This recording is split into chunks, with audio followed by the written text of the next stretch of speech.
তৎক্ষণাৎ বোতলটি উত্তোলিত অবস্থায় শতখণ্ডে চূর্ণ হয়ে গেল। লক্ষ্মীকুণ্ডার হাস্য পরিণত হলো গগনভেদী আর্তনাদে। বোতলটি ভেঙে যেতেই সেই কালো রঙের মৃত্যুদূতরা নিমেষে লাফিয়ে পড়ল লক্ষ্মী সিংয়ের গায়ে। সুতীব্র আর্তনাদে ভরে উঠল ঘর।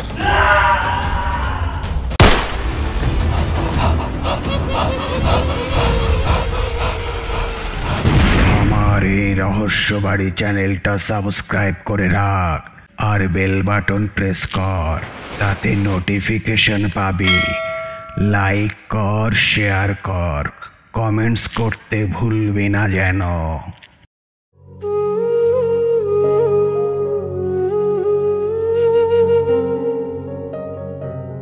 সেদিন বিকেলে বাগবাজারে জয়ন্তর বাড়িতে সুন্দরবাবু যখন এসে হাজির হলেন, তখন জয়ন্ত বাজাচ্ছে বাঁশি আর মানিক মুগ্ধ হয়ে তা শুনছে।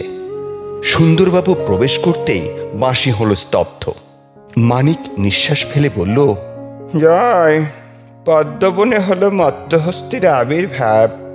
সুন্দরবাবু ভুরু কুঁচকে বললেন, মানিক, তুমি হস্তি বললে কাকে? মানিক ভালো মানুষের মতো মুখ করে জবাব দিলে, আগে এখানে জয় বা আমার চেহারা তো হস্তির মতো নয়। ও, তাহলে তোমার মতে আমি হলুম মত্তহস্তি। আমি যদি হাতি হই তবে জয়ন্ত হচ্ছে নেহাতি সাপুড়ে, কারণ দিনরাত প্যাঁ প্যাঁ করে বাঁশি বাজায় সাপুড়েতে, বুঝলে? আর তুমি হচ্ছে একটা সাপ, তবে অবশ্যই ঢোড়া সাপ, বিষ নেই, আছে কুলোপনা চক্কর। মানিক হেসে ফেলে বলল, বিষ যদি নেই তবে আপনি জ্বলে উঠছেন কেন? জয়ন্ত তাকে সান্ত্বনা দিয়ে বলল, মানিকের কথায় আপনি কান দেবেন না সুন্দরবাবু। আপনাকে দেখে আমি বাঁশি থামাইনি।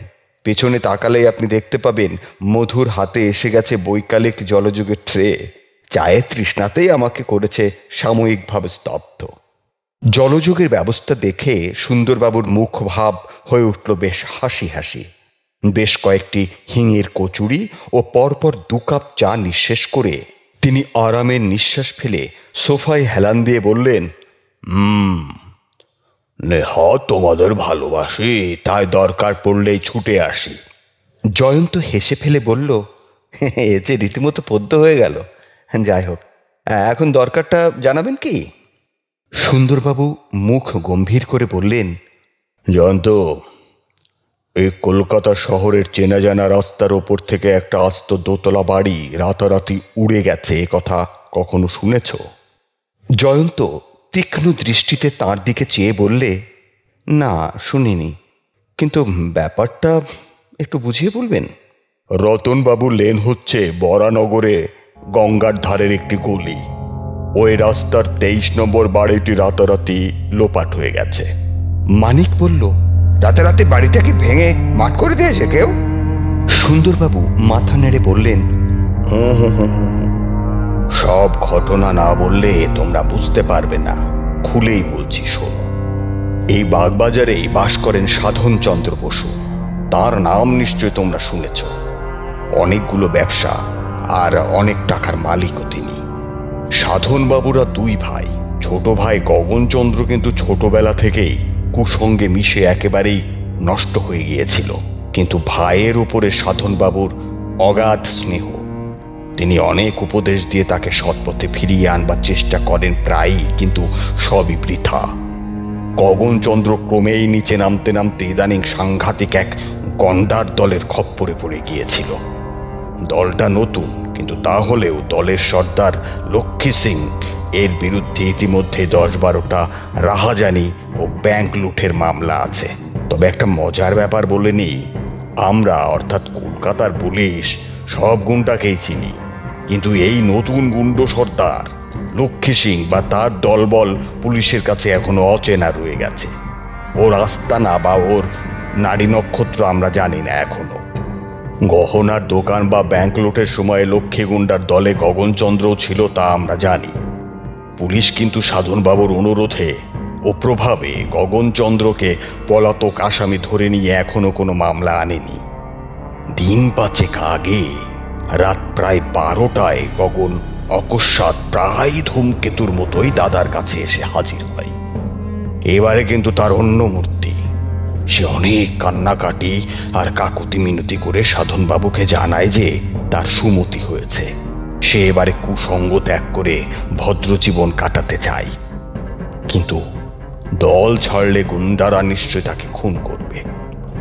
বস্তুত লক্ষ্মী সিং গগনবাবুর হাতেই একটা চিঠি পাঠিয়েছে।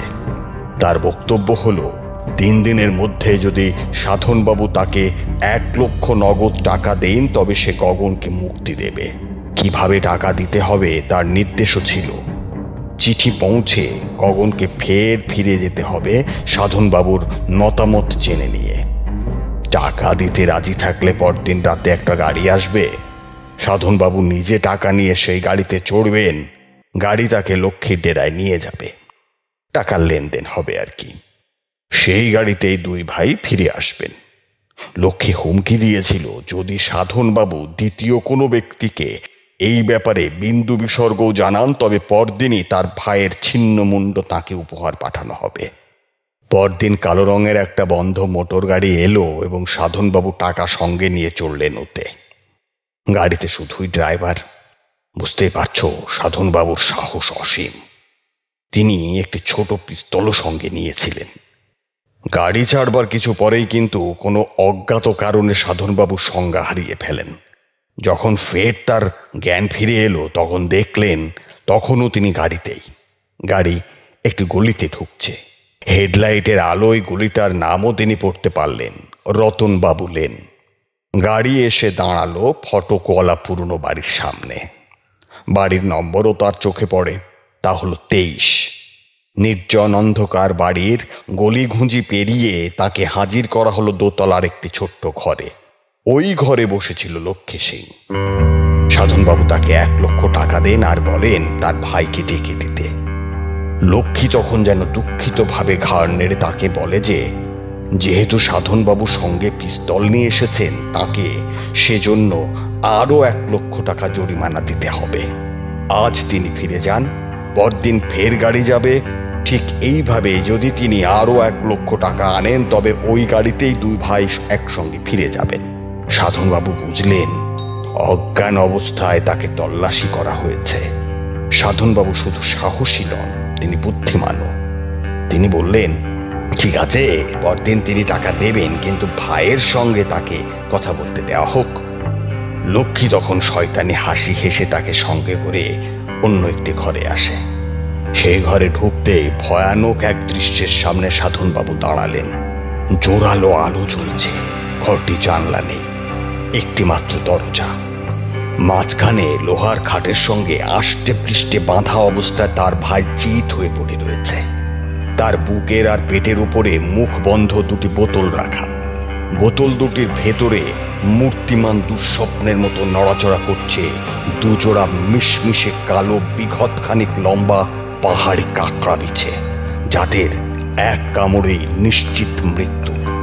লক্ষ্মী ক্রূঢ় হেসে সাধনবাবুকে বলে টাকা না পেলে আগামীকাল শেষ রাত্রে ওই মৃত্যু দূতদের ছেড়ে দেওয়া হবে গগনের দেহের উপরে। গগনের হাত পা বাঁধা থাকলেও মুখ ছিল খোলা। সে কান্নাকাটি করে দাদাকে বলে টাকা দিয়ে তার প্রাণ বাঁচাতে।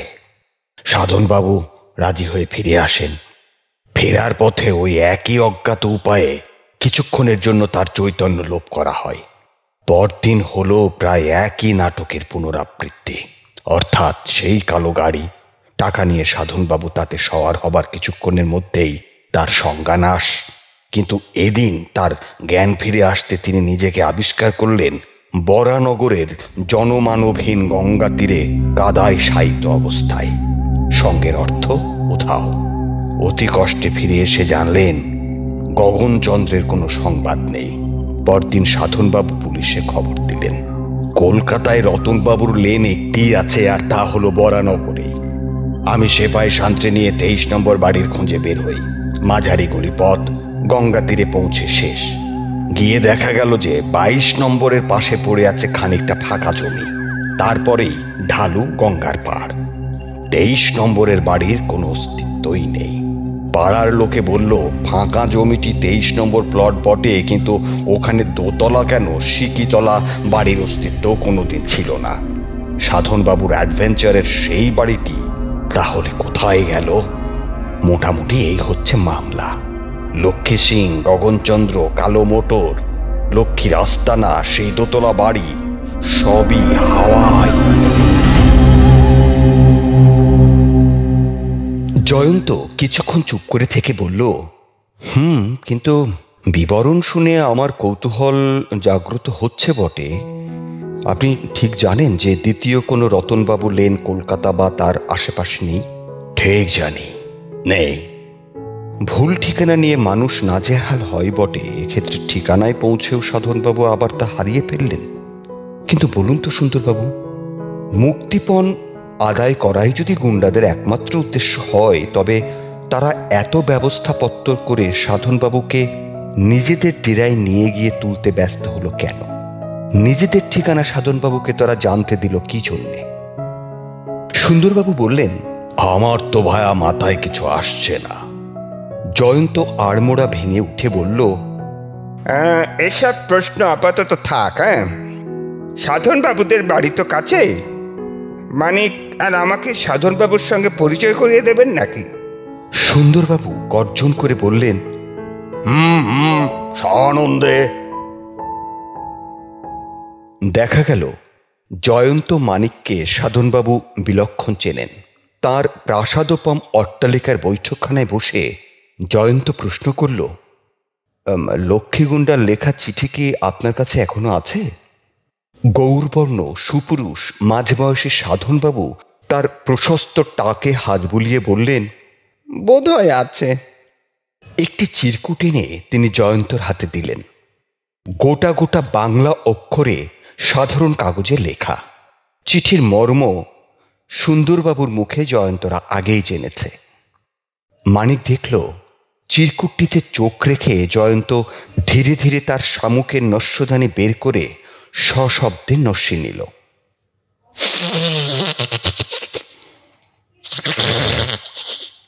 তারপর চিরকুটটি সুন্দরবাবুর হাতে দিয়ে বললে, বলুন তো সুন্দরবাবু, এই চিঠিটির বিশেষত্ব কি? সুন্দরবাবু বেশ করে দেখে বললেন, না হে ভায়া, বেশ গোটা গোটা ছাদের অক্ষর ছাড়া আমি তো কোনো বিশেষত্ব দেখতে পাচ্ছি না। জয়ন্ত বললে, চিঠিটা লেখা হয়েছে বা হাতে। সুন্দরবাবু অবাক হয়ে বললেন, তাই নাকি হে, তাই নাকি? তবে হয়তো লক্ষ্মীকুণ্ডা নেটা, সে বাঁ হাতেই লেখে। জয়ন্ত সোফায় হেলান দিয়ে বসে বলল, তা হবে হয়তো, যদিও একবার শুনেছি, তবুও সাধনবাবু সমস্ত ঘটনাটি আদ্যপান্ত বলবেন কি? সাধনবাবু বিষণ্ণ কণ্ঠে বললেন, আবার বলছি ঘটনাটা পরম্পরা, জানি না এর বিবরণটুকু জেনে আমার ভাইকে আপনারা উদ্ধার করতে পারবেন কিনা।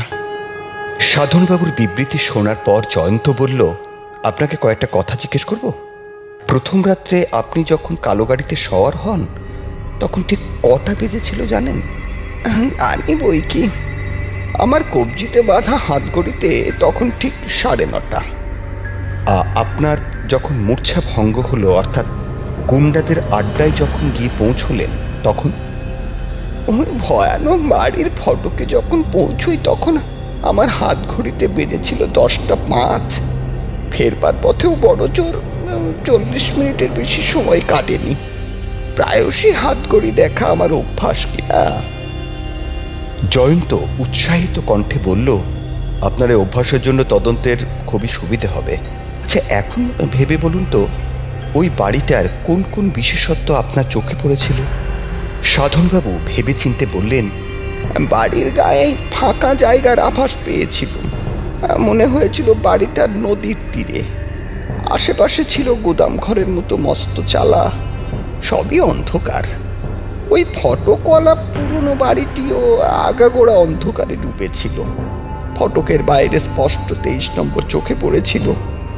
পাশের পাঁচিলে রতনবাবু লেন লেখা মিউনিসিপ্যালিটির ফলকও আঁটা ছিল। গাড়িটির হেডলাইট যেন চোখে আঙুল দিয়ে ওই দুটি দেখিয়ে দিল। তারপর অন্ধকার সিঁড়ি বেয়ে দোতলার একটি ঘরে পৌঁছে লক্ষ্মী গুন্ডার দেখা পাই। ঘরের জানালা ছিল খোলা, বাইরেই চোখে পড়ল গঙ্গার স্রোত। তখন চাঁদ উঠেছে।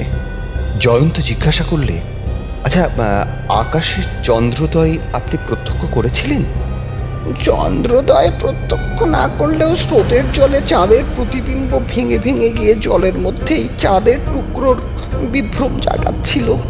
সুন্দরবাবু বললেন, আর সবই মিলে যাচ্ছে। রতনবাবু লেন বরানগরের গঙ্গা তীরে গিয়েই শেষ হয়েছে। ওখানে দু একটি গুদাম ঘরও নজরে পড়েছে। শুধু 23 নম্বর বাড়িটি করেছে কল্পলোকে প্রস্থান। জয়ন্ত সহসা একটি নস্যি নিয়ে সহাস্যে বলল, নস্যি নিলে বুদ্ধি খোলে সুন্দরবাবু। হ্যাঁ, আচ্ছা, একটি নিয়ে দেখবেন নাকি? সুন্দরবাবু বেজায় ভ্যাবাচাকা খেয়ে বললেন, তুমি কি বলতে চাও জয়ন্ত? জয়ন্ত গম্ভীর কণ্ঠে বলল, গুন্ডাদের আস্তানা বরানগরে নয়, তা আছে গঙ্গার পশ্চিম তীরে।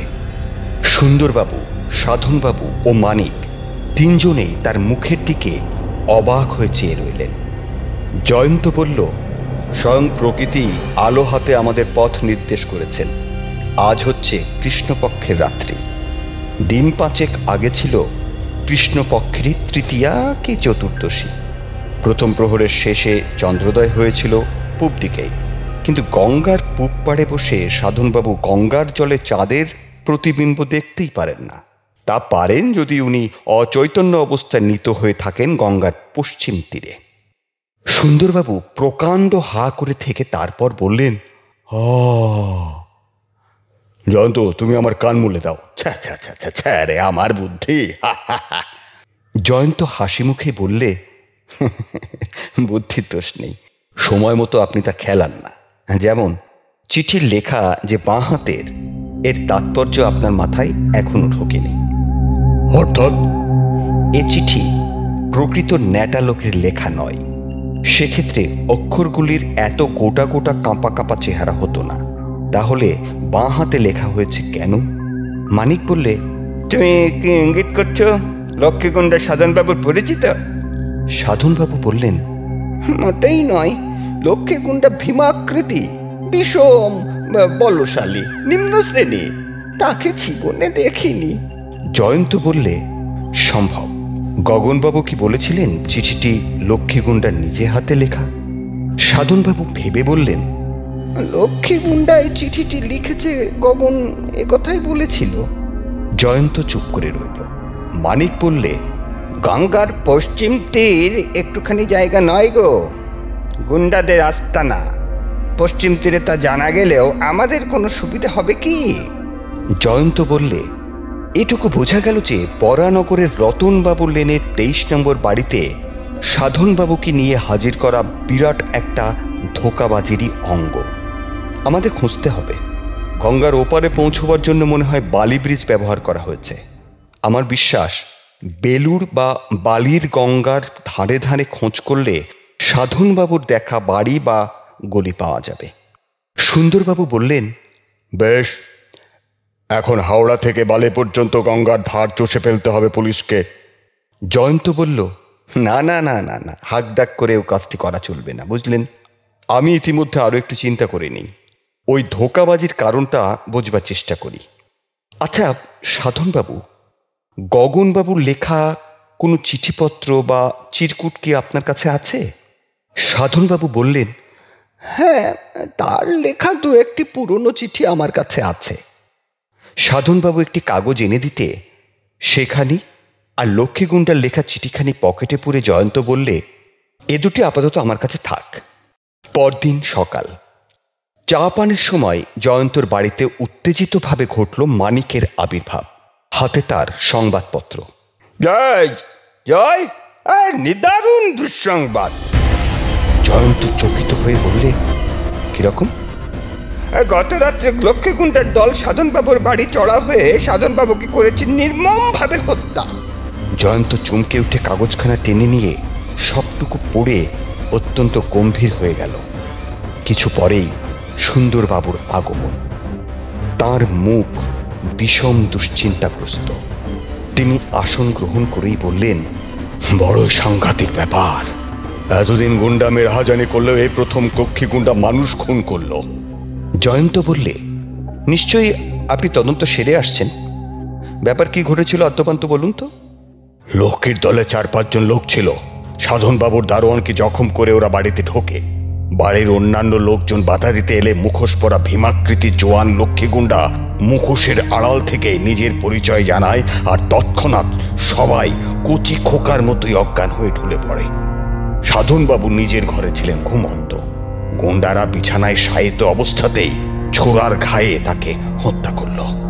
লক্ষ্মী গুন্ডার নাম শুনে বাড়ির লোকজনে মূর্ছা যাওয়া বিষম সন্দেহজনক। কিন্তু জয়ন্ত মাথা নেড়ে বললে, না না, মোটর গাড়িতে উঠে সাধনবাবুও মূর্ছিত হয়ে পড়েছিলেন। ওরা নিশ্চয়ই জ্ঞান হরণকারী কোনো গ্যাস ব্যবহার করে। মানিক বললে, সাধনবাবুকে খুন করাতে লক্ষ্মীকুণ্ডের কি উদ্দেশ্য সাধিত হলো? হ্যাঁ, সে তো দুবার তাকে অজ্ঞান অবস্থায় পেয়েছিল নিজের হাতে। জয়ন্ত সোজা হয়ে বসে বললে, ঠিক বলেছ মানিক। সাধনবাবু দুবারই লক্ষ্মীর দাবি মিটিয়ে দিয়েছিলেন। তাঁর হত্যাকাণ্ড একেবারেই নিরর্থক। সুন্দরবাবু বললেন, সবচেয়ে করুণ ঘটনা হচ্ছে আজ সকালেই ছোট ভাই গগনচন্দ্র ফিরে এসেছে। ডাকাতি বা দাদার মৃত্যুর খবর সে কিছুই জানতো না। জয়ন্ত তীরের মতো সোজা দাঁড়িয়ে উঠল, বলল, কি বললেন? গগনবাবু ফিরেছেন? লক্ষ্মী গুন্ডাকে তিনি নিশ্চয়ই শনাক্ত করতে পারবেন। চলুন সুন্দরবাবু, এক্ষুনি গগনবাবুর কাছে যাওয়া দরকার।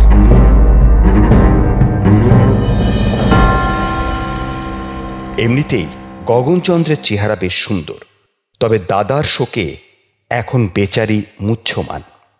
জয়ন্ত তাকে জিজ্ঞাসা করলে, আপনার দাদার হত্যাকারী আপনার স্যাঙাত লক্ষ্মীগুন্ডা এখন কোথায় জানেন? গগন জল ভরা চোখে চেয়ে বললে, ওই শয়তান গুন্ডাকে আমার স্যাঙাত বলে আর আমায় দুঃখ দেবেন না জয়ন্ত বাবু। ও দাদার অনেক টাকা নিয়েছে। আমারই নির্বুদ্ধিতায় অবশেষে ও দাদার প্রাণও নিয়েছে। ওকে আপনারা যে করেই হোক গ্রেপ্তার করুন। জয়ন্ত বললে, আচ্ছা, আজ সকালে আপনি কোথা থেকে এবং কিভাবে এলেন? লক্ষ্মী সিং আজ আমাকে বলে যে সে আমার দাদার কাছ থেকে সমস্ত টাকা বুঝে পেয়েছে। আমাকে তার দল থেকে সে মুক্তি দিচ্ছে। আমি যেন তখনই বাড়ি চলে আসি। জয়ন্ত বললে, আপনি তার আস্তানা জানেন? ওই খুনি ডাকাতকে পুলিশের হাতে এখনই ধরিয়ে দিচ্ছেন না কেন? গগন বললে, ওর আস্তানার খবর পুলিশকে জানিয়েছি। তা হলো বরানগরের 23 নম্বর রতনবাবু লেন। বিপুল বিস্ময়ে লম্ফ ত্যাগ করে সুন্দরবাবু বললেন, কি আশ্চর্য! আমরা জানি ওরকম ঠিকানায় কোনো বাড়িই নেই। গগনচন্দ্র বিহ্বল নেত্রে চেয়ে বললে, সে কি কথা? গঙ্গার ধারের ওই বাড়িটিতে আমি নিজে বাস করেছি। আজও সেখান থেকেই ঘটেছে আমার মুক্তি ও প্রত্যাবর্তন। জয়ন্ত সুন্দরবাবুর দিকে চেয়ে বললে, চলুন সুন্দরবাবু, গগনবাবুকে সঙ্গে নিয়ে আমরা রতনবাবুর লেনে নতুন অভিযান করি। সঙ্গে পুলিশের শক্তিশালী দল নেই। এক গাড়ি পুলিশ সমেত গগনচন্দ্র সমভিব্যাহারে জয়ন্ত, মানিক ও সুন্দরবাবু রওনা হলেন বরানগরের দিকে। রতনবাবু লেনের মুখে পৌঁছে গগনচন্দ্র বলল, হ্যাঁ, এই সেই গলি। কিন্তু গলির শেষে যখন 23 নম্বর বাড়ির কোনো অস্তিত্বই পাওয়া গেল না, তখন গগনচন্দ্র যেরকম হতভম্ব হয়ে গেলেন, মানুষের তেমন মুখচ্ছবি হওয়া সম্ভব একমাত্র পশ্চিম দিকে সূর্যোদয় হতে দেখলে। তিনি দুহাতে চোখ রোগড়ে বারবার মাথা নেড়ে বিড়বিড় করতে লাগলেন, আশ্চর্য, আমি 23 নম্বরের দোতলা বাড়ি থেকে বেরিয়ে এইগুলি দিয়ে হেঁটেই বড় রাস্তা পড়েছি। এখনো একবেলাও হয়নি। বাড়িটি তবে গেল কোথায়? মানিক জয়ন্তকে বললে, জয়, অদৃশ্য অট্টালিকার রহস্য সম্বন্ধে তোমার কি ধারণা? জয়ন্ত বললে, শোন, আপাত দৃষ্টিতে কোনো ঘটনার কোনো যুক্তি পাওয়া যাচ্ছে না। মানিক বললে, হ্যাঁ, ধরে নিচ্ছি গগনবাবু মিথ্যে কথা বলছেন, কিন্তু কেন? তিনি কি লক্ষ্মীকুণ্ডের ভয়ে তারই নির্দেশ মতো অভিনয় করছেন? তাঁর দাদার হত্যাকারীকে তিনি আড়াল করছেন, প্রকৃত আস্তানা চিনিয়ে দিচ্ছেন না।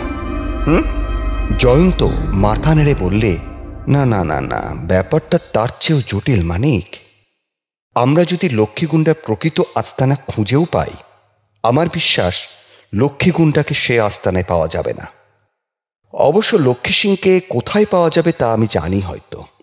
মানিক বিপুল বিস্ময়ে বললে, তবে তাকে গ্রেপ্তার করবার বাধা কোথায়? জয়ন্ত মাথা নেড়ে বললে, তাকে এখন গ্রেপ্তার করলে কিছু প্রমাণ করা যাবে না। মনে রেখো, পুলিশ আজ পর্যন্ত লক্ষ্মী সিংকে দেখেনি। ডাকাতির সময়ে সে থাকে মুখোশের আড়ালে। সাধনবাবুর খুনের সময়ও তার মুখ কেউ দেখেনি। মানিক আরো অবাক হয়ে বললে, সে কি কথা? সাধনবাবু তাকে দেখেছিলেন, কিন্তু তিনি নিহত হলে অনুতপ্ত গগনবাবু নিশ্চয়ই লক্ষ্মী সিংকে শনাক্ত করতে পারবেন। জয়ন্ত রহস্যময় হাসি হেসে বললে, যে কারণে লক্ষ্মীর প্রকৃত আস্তানা গগনবাবু চিনিয়ে দিতে পারলেন না, ঠিক সেই কারণেই তিনি লক্ষ্মীগুণ্ডাকে শনাক্ত করতেও পারতেন না। অদৃশ্য লক্ষ্মী সিংকে তার আস্তানায় ফেরত পাঠিয়ে আস্তানার দলবল সমেত তাকে দৃশ্যমান করে তুলতে হবে। এমন সময়ে যথারীতি হাঁসফাঁস করতে করতে সুন্দরবাবুর আবির্ভাব। এসেই তিনি বললেন, জয়ন্ত, এ খুনের মামলা আর কিনারা করতে না পারলে আমার মান সম্ভ্রম বজায় থাকছে না গো।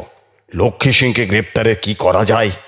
জয়ন্ত বলল, লক্ষ্মী সিংয়ের এক সাগরেদ ধরা পড়েছে, আর সে পুলিশকে আশ্চর্য খবর জানিয়েছে। সে জানিয়েছে যে লক্ষ্মীর আসল ডেরা বরানগরে নয়, গঙ্গার পশ্চিম তীরে তা আছে। সুন্দরবাবু ও মানিক দুজনেই অবাক বিস্ময়ে জয়ন্তর মুখের পানে চেয়ে রইলেন। অতঃপর সুন্দরবাবু বললেন, তুমি সুস্থ আছো তো ভায়া? জয়ন্ত সহাস্যে জবাব দিলেন, বিলক্ষণ, আমি যেমন বললুম ওই খবরটি আপনি গিয়ে গগনবাবুকে জানাবেন আজ। হুবহু ওই কথাগুলি পাখি পড়ার মতো তার কানে পেশ করবেন আপনি। সুন্দরবাবু বললেন, কেন? জয়ন্ত বললে, দরকার আছে। যদি গগনবাবু কাউকে আড়াল করতে চেয়ে থাকেন, তবে এরকম একটি সংবাদ শুনে চুপ করে বসে থাকবেন না। তিনি সেই মেঘনাথটিকে ওই সংবাদ জানাবেন। আমার আর মানিকের পরবর্তী কাজ হবে গগনবাবুর উপরে নজর রাখা, ঠিক আছে? কিন্তু তার আগে আমাদের জন্য দুটো জিনিস আপনি সংগ্রহ করে দেবেন, আর তা হলো দুটি গ্যাস মুখোশ। সুন্দরবাবু অবাক বিস্ময়ে তার দিকে চেয়ে বললেন, জানি তোমরা আস্ত একটা পাগল। ঠিক আছে, তোমার কথা মতোই সব ব্যবস্থা হবে।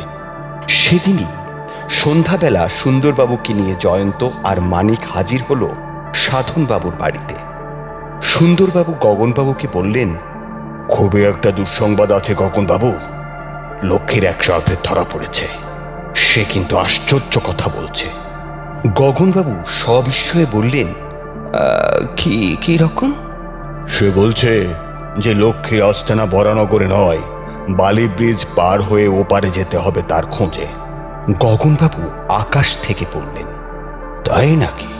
তবে কি আমি পাগল না মিথ্যেবাদী? সুন্দরবাবু তাকে আশ্বাস দিয়ে বললেন, আমার বিশ্বাস ওই খুনে গুন্ডায় মিছে কথা বলছে। ও নিয়ে আপনি মাথা ঘামাবেন না। আমরা ঠিক লক্ষ্মী সিংকে গ্রেপ্তার করব। গগনবাবু খুঁতখুঁত করে মাথা নেড়ে বললেন, আমিও তো তাদের দলেরই একজন ছিলুম। যে লোকটি ধরা পড়েছে তার সঙ্গে আমার দেখা করিয়ে দিন, দেখি তাকে শনাক্ত করতে পারি কিনা। জয়ন্ত এতক্ষণে কথা বললে, সে রাজসাক্ষী হতে চাই, তবে সে কারো সঙ্গে এখন দেখা করবে না। এমনকি লক্ষ্মীর ভয়ে, যেটুকু বলেছে তার বেশি সে একটা কথাও বলতে চায় না। পুলিশের নিজের চেষ্টায় যদি লক্ষ্মীকে গ্রেপ্তার করতে পারে, তবেই সে তার বিরুদ্ধে সাক্ষী দেবে। গগনবাবুর মুখে এতক্ষণে হাসি ফুটল। তিনি মাথা নেড়ে বললেন, যাক, দাদার মৃত্যুর প্রতিশোধ নেবার হয়তো একটা সুযোগ ঘটবে। লক্ষ্মীকে গ্রেপ্তার করলেই আমি হব তার বিরুদ্ধে প্রধান সাক্ষী। সে রাত্রিটা নিকষ কালো অন্ধকারের কম্বল মুড়ি দিয়ে শুনশান ঘুমিয়ে পড়েছে। বেলুড়ের কাছাকাছি গঙ্গা তীরের একটি গলি এতক্ষণ ছিল জনমানব শূন্য। সহসা গাঢ়তর অন্ধকারে গড়া একটা ছায়ামূর্তিকে সতর্ক পায়ে দ্রুত ওই গলি দিয়ে অগ্রসর হতে দেখা গেল। দু একটা ঘুম ভাঙা কুকুর দু একবার ডেকে থেমে গেল। গলিপথ শেষ হয়েছে গঙ্গা তীরে গিয়ে। সেখানে পথের দুপাশে বড় বড় গুদাম ঘর। মূর্তিটি লঘু পায়ে গলির শেষ বাড়িটির সামনে গিয়ে দাঁড়ালো। বাড়িটি জীর্ণ প্রায়, দোতলা। দুবার কর্কশ প্যাঁচার ডাক শোনা গেল। অন্ধকারের সদর দরজা অল্প ফাঁক হতেই ছায়ামূর্তি ভেতরে প্রবেশ করল। দরজা বন্ধ হলো আবার। গলির অন্ধকারে গা মিশিয়ে আরো দুটি ছায়ামূর্তি ওই বাড়িটিকে লক্ষ্য করে অগ্রসর হচ্ছিল নিঃশব্দে। তারা সদর দরজার দিকে গেল না, সাবধানে বাড়িটির পিছন পানে গিয়ে হাজির হলো। একজন ফিসফিস করে বললে, যাই, এখন কি আমরা বাড়িতে ঢুকবো? অন্য মূর্তিটি চাপা স্বরে বললে, হ্যাঁ মানিক, বাড়ির ভেতরে কোন ধরনের নাটক অভিনীত হচ্ছে তা আমরা লুকিয়ে থেকে দেখতে চাই। খিড়কির দিকের একটি জানালার দুটি শিক ধরে দুবার চার দিতেই জয়ন্তের পেশি শক্তির গুণে শিক দুটি আলগা হয়ে বেরিয়ে এলো। দুজনে নিঃশব্দে সেই ফাঁকে ভেতরে ঢুকল। অন্ধকার ঘর। ওরা আন্দাজেই বুঝল ঘরের বাইরেই চওড়া দালান, সামনে উঠোন। এই অট্টালিকায় যদি গুন্ডার দলের আস্তানা হয় তবে বোঝা যাচ্ছে যে তারা খুব বেশি সাবধানীও নয়। বাড়ির কোথাও কোনো সাড়া নেই। যে ঘরটিতে ওরা ঢুকেছিল সেটিও সম্পূর্ণ নির্জন, এমনকি কোনো আসবাবও সেখানে নেই। জয়ন্ত ফিসফিস করে মানিকের কানে বলল, মানিক, গ্যাস মুখোশটি পরে নাও। দালানের শেষে ওপরে উঠবার সিঁড়ি। অন্ধকারেই নিঃশব্দ পায়ে ওরা দোতলায় উঠল। সিঁড়ির উপর দিকে দালানের শেষ প্রান্তে একটি ঘরে ক্ষীণ আলো জ্বলছে। ওরা দেওয়ালের গায়ে গা মিশিয়ে ওই ঘরের ভেজানো দরজার বাইরে দাঁড়িয়ে কান পাতল। ভেতর থেকে গলার স্বর শোনা যাচ্ছে। সাবধানে হাত বাড়িয়ে জয়ন্ত দরজায় ঠেলা দিতেই দরজা সামান্য ফাঁক হলো। ভেতরে দুটি লোক। একজন ভীমাকৃতি ভীষণ দর্শন জোয়ান, অন্যজন দীর্ঘকায় আগাগোড়া কালো পোশাক পরা। সবচেয়ে উল্লেখযোগ্য হল যে তার মুখও কালো মুখোশে ঢাকা, সম্ভবত স্বয়ং লক্ষ্মী সিং। বোঝা গেল নিজের আস্তানায়ও লক্ষ্মী সিং থাকে মুখোশের অন্তরালে, নিজেকে লুকিয়ে। তবে মৃত সাধনবাবু কাকে দেখেছিলেন? লক্ষ্মী সিং চাপা গলায় পরিষ্কার বাংলায় যেন নকল স্বরে কথা বললে, ভীমাবতার, দলের সবাই আমার হুকুম মতো কলকাতা ছেড়ে চলে গেছে। হ্যাঁ সর্দার। পুলিশের হাতে কেউ ধরা দেয়নি তো? না সর্দার। আজই এই আস্তানা ছেড়ে তুমি দেশে চলে যাও। পুলিশ কিছু কিছু জেনে ফেলেছে এই আস্তানা সম্বন্ধে। এই জবাবে ভীমাবতার কি বললে তার জয়ন্ত ও মানিক শুনতে পেল না, কারণ অস্ফুট কোন শব্দ নিশ্চয়ই মুখোশধারীর কানে গিয়েছিল। সে হঠাৎ চাপা স্বরে চিৎকার করে উঠল, বাইরে কে? জয়ন্ত ও মানিক দরজার পাশ থেকে বিদ্যুৎ বেগে পিছিয়ে গেল। দালানের অপর প্রান্তে পৌঁছবার আগেই খোলা দরজার মুখে ছায়া ফেলে দীর্ঘদেহী মুখোশধারী বারান্দায় বেরিয়ে এলো। উচ্চস্বরে ডেকে উঠল, ভীমাবতার, পাকড়াও করো দুশ্মন। তৎক্ষণাৎ জয়ন্ত ও মানিক নিচের সিঁড়ির উদ্দেশ্যে দ্রুত অগ্রসর হলো। কিন্তু সিঁড়ির মুখে পৌঁছবার আগেই তাদের সামনে যেন জমাট বাঁধা অন্ধকারের মতো আবির্ভূত হলো এক দৈত্যের শরীর। চাপা গর্জন করে দুহাত দুদিকে বাড়িয়ে ঝড়ের মতো ঝাঁপিয়ে পড়ল সে ওদের উপরে। তার ভয়ঙ্কর দেহের ধাক্কায় জয়ন্ত ও মানিক দুজনেই হলো ধরাশায়ী। জয়ন্ত কোনো ক্রমে গড়িয়ে গিয়ে উঠবার চেষ্টা করতেই সে জয়ন্তকে করলে ভীষণ পদাঘাত। জয়ন্ত নিজেকে সামলিয়ে পিস্তল হাতে উঠে দাঁড়াতে লক্ষ্য করল যে ভীমাবতার মানিকের দেহের উপরে চেপে বসেছে। তার গলা নিষ্পেষণে উত্তত ভীমাবতারের দুই হাতের কবজি মানিক দুই হাতে চেপে ধরে প্রাণপণে তাকে নিরস্ত করবার চেষ্টা করছে। পিস্তলের বাঁট দিয়ে প্রচণ্ড শক্তিতে জয়ন্ত ভীমাবতারের মাথায় আঘাত করল, কিন্তু তার গলা থেকে আর একটি গর্জন নিষ্ক্রান্ত হওয়া ব্যতীত আর কোনো ফলই হল না সেই আঘাতের। কিন্তু ঠিক সেই মুহূর্তে মুখোশধারী দ্রুত এগিয়ে এসে কি একটা বস্তু নিক্ষেপ করলে তাদের দিকে। ফট করে শব্দ করে যেন কাঁচের কোনো জিনিস মাটিতে পড়ে ফেটে গেল। জয়ন্ত বুঝল লক্ষ্মী সিং তার পূর্ব আশঙ্কিত সংজ্ঞাহরণকারী গ্যাস নিক্ষেপ করেছে। তাদের মুখে গ্যাস মুখোশ, সুতরাং তাদের কোনো ক্ষতি হলো না, কিন্তু সাপে বরের মতো ভীমাবতারের মস্ত শরীর তৎক্ষণাৎ শিথিল হয়ে মাটিতে পড়ল। জয়ন্ত আর মানিক দুজনেই টর্চ জেলে ও পিস্তল হাতে দ্রুত অগ্রসর হলো মুখোশধারের দিকে। লক্ষ্মী সিং মোটেও এটা আশা করেনি। সে দ্রুত পিছিয়ে গিয়ে আগের ঘরটিতে ঢুকে দরজা বন্ধ করে দিল, কিন্তু জয়ন্ত এগিয়ে গিয়ে দরজার ওপারে 2-3 বার পদাঘাত করতেই খিল ভেঙে গিয়ে দরজা পাল্লা খুলে গেল। দেখা গেল লক্ষ্মী সিং দেওয়ালে পিঠ রেখে দাঁড়িয়ে এবং ডান হাতটি মাথার উপরে তোলা, হাতে মুখ বন্ধ হরলিক্সের বোতলের মতো একটি স্বচ্ছ বোতল, আর তার ভিতরে মূর্তিমান দুঃস্বপ্নের মতো খড়খড় করে নড়ছে কালো রঙের 2টি বিঘত খানেক লম্বা পাহাড়ি কাঁকড়া বিছে। তাদের দেখা মাত্র খলখল করে হেসে ওটি ছোড়বার উপক্রম করতেই নিমেষের মধ্যে গর্জন করে উঠল জয়ন্তর হাতের পিস্তল। তৎক্ষণাৎ বোতলটি উত্তোলিত অবস্থায় শতখণ্ডে চূর্ণ হয়ে গেল। লক্ষ্মীকুণ্ডার হাস্য পরিণত হল গগনভেদী আর্তনাদে। বোতলটি ভেঙে যেতেই সেই কালো রঙের মৃত্যুদূতরা নিমেষে লাফিয়ে পড়ল লক্ষ্মী সিংয়ের গায়ে। সুতীব্র আর্তনাদে ভরে উঠল ঘর। জয়ন্ত, মানিক দরজার পাল্লা দুটি টেনে দিয়ে লাফিয়ে সরে এলো বারান্দায়। সেখানে ভীমাবতারের অসাড় দেহ তখনও সংজ্ঞাহীন অবস্থায় পড়ে আছে। এমন সময়ে বাইরে বেজে উঠল পুলিশের বাঁশি। জয়ন্ত গ্যাস মুখোশ খুলে ফেলে বললে, এতক্ষণে সুন্দরবাবু পৌঁছেছেন। মানিক, তুমিও বাঁশি বাজাও, জানিয়ে দাও আমাদের হদিশ। সুন্দরবাবু হাঁসফাঁস করে উপরে উঠে বললেন, কোথায় কোথায় সে গন্ডগোল? কোথায় সে গন্ডগোল? বেড়াদের ক্যাক ক্যাক করে ধরবো আর চালান দেব। কোথায় কোথায়? মানিক বললে, আগে আপনার হাতে চালানি তো হবার জন্যে ওরা অপেক্ষা করতে পারল না। জয়ন্ত বললে, বারান্দায় যিনি অজ্ঞান হয়ে পড়ে আছেন তাকে বাঁধুন, তারপরে যথেষ্ট আলো জ্বালতে হবে সামনের ওই ঘরটিতে ঢুকবার আগে। সুন্দরবাবু বললেন, কেন কেন? এই সাংঘাতিক লাশটি কার? এ কি লক্ষ্মী সিং? না, লক্ষ্মী সিং সামনের ঘরে, কিন্তু ওখানে ছাড়া রয়েছে 2টি ভয়ানক পাহাড়ি বিচ্ছু। আলো আর আগুন জ্বালুন। একাধিক বিজলি মশালের সন্ধানী আলোয় দেখা গেল নিস্পন্দ নিথর লক্ষ্মী সিংয়ের মুখোশধারী শরীর এলিয়ে রয়েছে মাটিতে, আর তার দেহের পাশে স্থির হয়ে রয়েছে সেই ভয়ানক 2 যমদূত। সুন্দরবাবু দৃশ্য দেখে আর্তনাদ করে উঠলেন। জয়ন্ত বলল, হুল ফুটিয়ে দেবার পর কাঁকড়া বিছে কিছুক্ষণের জন্য স্থির ও কমজোরি হয়ে যায়। আসুন, ওদের পিটিয়ে হত্যা করা যাক।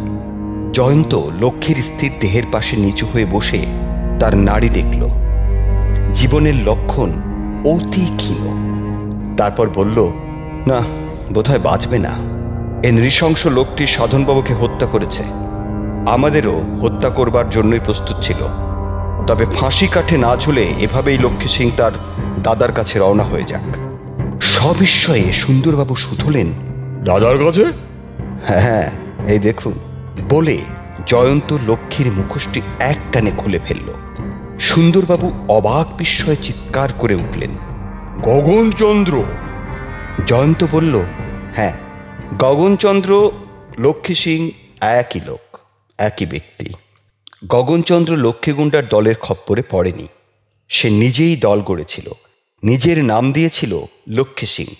নানা অপরাধ করে অনেক অর্থ পেলেও সে বুঝেছিল একদিন ধরা পড়তেই হবে, তাই সে মতলব করল ভয়ানক। সে এমন কৌশলে দল চালাতো যে দলের কোনো লোকও তাকে শনাক্ত করতে পারত না বা তার প্রকৃত পরিচয় জানত না। সে স্থির করল দল ভেঙে দিয়ে তারপর নিজের ভাইকে খুন করে 16 আনা বিষয়ের মালিক হয়ে বসবে। ভদ্র সমাজে গগনচন্দ্র হিসেবেই ফিরে আসবে সে। সে ব্যবস্থা করল এক নতুন ধরনের ধোঁকাবাজির, যাতে সাধনবাবু নিজেই পুলিশের কাছে প্রমাণ করেন যে গগনচন্দ্র নিজে কখনোই লক্ষ্মীগুণ্ডা নয় এবং সে লক্ষ্মীগুণ্ডার হাত থেকে মুক্তি চায়। 23 নম্বর রতনবাবু লেনের সেই অট্টালিকায় সাধনবাবু নিজের চোখে হাত পা বাঁধা গগনচন্দ্রের দুর্গতি দেখে এলেন। গগনচন্দ্র তারপর দলবল নিয়ে চড়া হলো নিজের বাড়িতে, হত্যা করল বড় ভাইকে। লোকে জানল সাংঘাতিক লক্ষ্মী গুন্ডার হাতে তিনি নিহত হয়েছেন।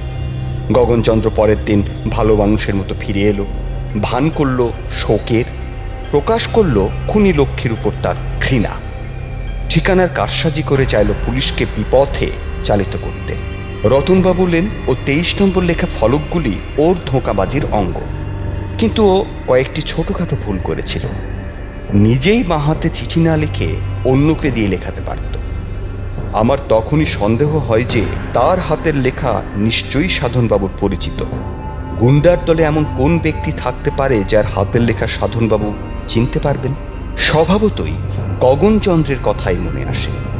পুলিশের হস্তলিপি বিশেষজ্ঞের কাছে আমি গগনের লেখা চিঠি যা সাধনবাবু আমায় দিয়েছিলেন সেটি এবং তথাকথিত লক্ষ্মী গুন্ডার চিরকুট দুটি পাঠিয়েছিল। তিনি জানিয়েছেন দুটি চিঠি একই লোকের লেখা, একটি ডান হাতের লেখা, অন্যটি বাঁ হাতের। আমরা নিঃসংশয়ে তাকেই দোষী বলে বুঝতে পারলুম যখন সে পুলিশ দলকে সত্যিই বরানগরে রতনবাবু লেনে নিয়ে গিয়ে অদৃশ্য 23 নম্বর বাড়ির সামনে অবাক হওয়ার অভিনয় করলেন। তখন তার জন্য ফাঁদ পাতল। তাকে জানালুম যে লক্ষ্মীর এক সাগরেদ ধরা পড়েছে এবং সে বলেছে যে লক্ষ্মীর ডেরা গঙ্গার পশ্চিম তীরে। ওই ধোকায় পড়ে গেল। ভাবল সত্যি হতেও পারে। অবশ্য তার দলের লোকজনকে সে আগেই সরে পড়বার নির্দেশ দিয়েছিল। শুধু ঘাঁটি আগলে ছিল ভীমাবতার। তবুও তার পক্ষে ঘাঁটিতে ফেরা অচিরাত দরকার হয়ে পড়ল, কারণ অসৎ উপায়ে সংগৃহীত লক্ষ লক্ষ টাকা ওই বাড়িতে তখনও লুকানো হয়েছে, যা সে পরে সুযোগ বুঝে সরাবার মতলব করেছিল। এটিও আমি আগেই অনুমান করেছিলাম, সেজন্যই এই ফাঁদ। ওকে যে আমরা সন্দেহ করেছি এবং সর্বদা তার উপরে নজর রেখেছি তাও বুঝতে পারেনি। ব্যবস্থা ছিল ওকে আমরা অনুসরণ করব এবং আমাদের অনুসরণ করবে পুলিশের চর। আমাদের গন্তব্যস্থল সে সুন্দরবাবুকে জানাবে তৎক্ষণাৎ এবং সুন্দরবাবু নিমেষে পুলিশ দল নিয়ে হাজির হবেন। গুন্ডার দল ধরা পড়বে। সুন্দরবাবু একটু দেরি করে ফেলেছিলেন। মানিক বললে, হ্যাঁ, ভালো মন্দ ডিনার শেষ করে বেরোতে সুন্দরবাবু তো দেরি হবে। সুন্দরবাবু চোখ পাকিয়ে বললেন, ও